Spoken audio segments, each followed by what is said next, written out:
Well, welcome back, DIY car guys and car girls. And what do I have for you today? Well, I have actually I have two things. We have a, down here, I'll show you guys in a second. We have a Dominator I got to rebuild, and I got a call from my buddies to say, hey, come out. We sent this carburetor to get rebuilt. We got it back. They say it's fine, but it does a stumble off the hit and never did it before, and we're not sure what's going on with it. Would you come on out and take a look? I was like, man, sure, I'll come out and take a look. I haven't really worked on Dominators that much at all, so we'll see what we can do. So we'll get to that later, but first, I want to thank all of you guys for donations that you sent over here to us with Molly. If you're new to my channel, one of my pit bulls, Molly, she tore her CCL, which is basically the equivalent version of an ACL for a human. Took her in. She has hip problems too. A lot of you guys, we asked some donations, and I just can't thank you guys enough. These donations have helped greatly because so far, like I said, like turbo, supercharger dreams have gone because we've already spent $5,000 on this girl, and her hips need to get done eventually soon. Not sure if that's going to ever happen, but I mean, the donations you guys have given us so far have really helped.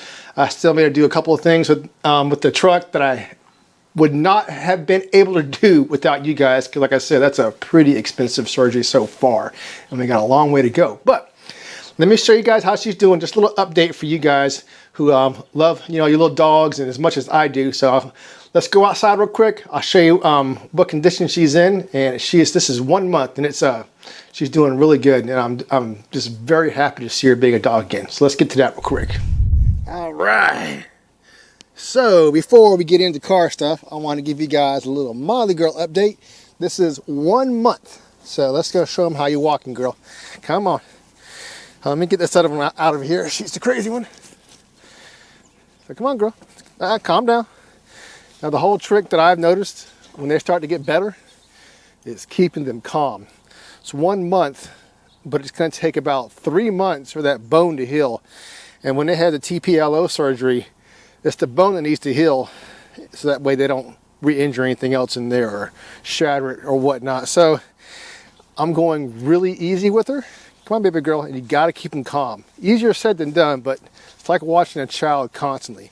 But as you can see, look at her. I'm just the best $5,000 I probably ever spent right here. Yeah, and I want to thank all you guys for your donations. It's just good to see her being a dog again and not being in pain. So far, the knee surgery, worth every penny. You're going to spend about $5,000 at least, depending where you go. Okay, so the Dominator down the ground here, that is for Nat's brother's yellow Vega. It was sitting for a while. I was talking to him. They said it had an issue with it. So we looked at it. It has a couple of problems. The carburetor needs to be rebuilt. It had a little bit of problems with accelerator pumps. So they're talking about that. Off the hit stumble, they weren't set up correctly, which I see as pretty common with a lot of these Hollies. When you're stabbing at it, it has a stumble. It's usually the accelerator pumps that you got to iron out. And that's the same thing that I'm pretty sure is the issue with David Gates Transmissions is going on with their Mustang. David wrecked it. What happened was the coolant line popped off and it went underneath the tires, and he wrecked it in the past. But they've been like working really hard with the new body, getting everything back together, and it's super nice setup. It's one of the nicer cars I've definitely ever worked on. I'm used to working on piles of garbage like this back here.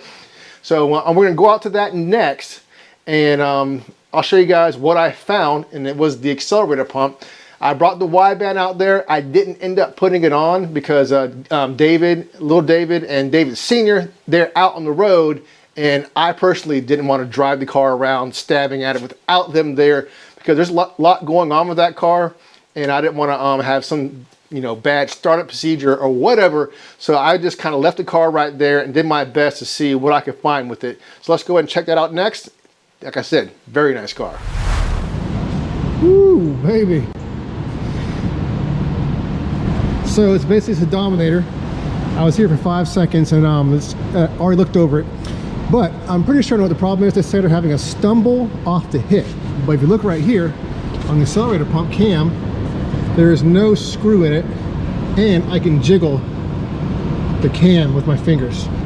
So I think that's the problem. Let's go ahead and adjust that, and we'll start her up. This thing's pretty awesome, guys. Look at it.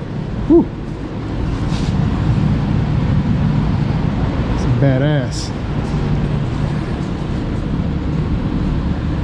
Oh, babe, this is a race car right here.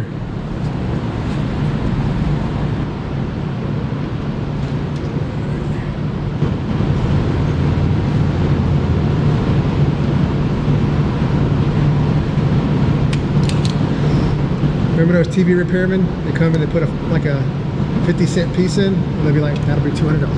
That's it. I won't do that. But we're good. Put it all back now.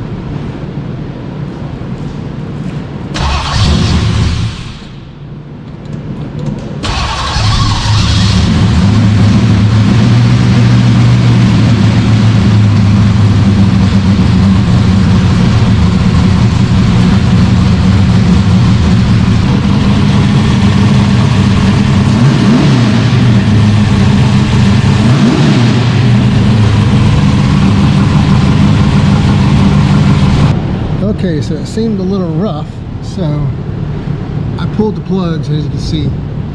That's probably why it was rough. The idle air was out a whole bunch on this guy, so I screwed them in. We'll mess with this next. I think it's going to sound way better with those new plugs in there and the correct idle air. The problem most people have, they open them up a whole bunch just to get the run quickly when it's cold, but you want to set those when it's actually warm. So we're gonna do that today, and I'll just tell them to make sure it gets good and warm before they start doing too much stuff. But we'll see what they want to do. That's just my theory on the whole thing.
Okay, I figured I'd close with some updates on Mr. Sparkles here. As you can see, I went and picked up a 4-inch filter, but the problem I'm having, I put a little bit of white grease right here, and you can see it is rubbing right there in the hood. But we can fix it. Let me show you. This is Assault Racing's. No! Actually, it's super nice. This is probably one of the nicest ones I think you can get. It drops down, so you have a little more hood clearance, and it has this huge smoothing radius. I mean, just look at that. But these guys right here, let me go ahead and take this off for you quick. So these guys right here come in different spacer types. This is a 1-inch spacer, and we were barely rubbing on the hood, so I'm going to go to a 1/2-inch spacer. So what makes this cool is we can test this filter and this filter to see, is there any difference in performance whenever I go to the dyno and get this guy right here dialed in on a small shot of nitrous, and we get it dialed in on motor with E85 at Joe's shop. And you can see right here, look at this. So if you notice on this Ultra XP, they don't have any little mounting points right here like other carburetors for your micro switch. So I had to make this bracket right here, and it works pretty darn good. That's one of the things I dislike doing the most, is making brackets, because usually you can't rush them and you really got to take your time with them. But if you take your time with them and don't rush, you can usually make them look pretty nice like this guy right here. So it's all set up for nitrous. It just needs a dyno and a day to get down there. So what I meant by your donations to help Molly out with her surgery, I mean, I appreciate it, because without that, we wouldn't have the funds to get this guy down to the chassis dyno to have some good information for you guys. Like, you guys know me, I'm always trying to show you guys what I learn, what I do, what works, doesn't work, and I just don't talk about it. I always try to show you guys. So don't forget to subscribe, guys. And like always, keep on wrenching and peace. Dyno time, dyno time, dyno time. Yay!